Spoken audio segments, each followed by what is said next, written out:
మెరుపు దాడి. మెరుపు ఏంటి? యేసే చెప్పాడు, తూర్పును పుడుతుంది. ఎంతసేపు ఉంటుంది?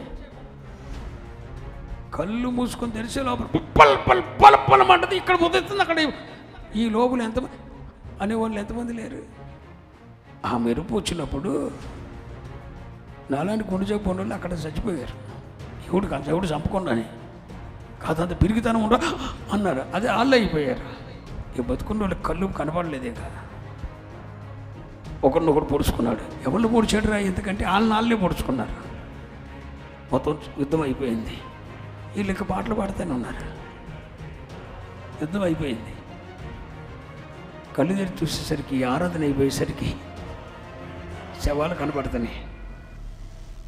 నువ్వు చేయాల్సిన రీతిలో యుద్ధం చేస్తే, నీ సమస్య మీద పోరాడటానికి సరైన పద్ధతిలో వ్యూహ ప్రకారం, దైవిక వ్యూహ ప్రకారం, దైవిక నియమాల ప్రకారం, దైవిక నియమాల ప్రకారం నువ్వు సమస్యలతో పోరాడగలిగితే నీ సమస్య శవమై తేలుతుందని ప్రకటిస్తున్నాను.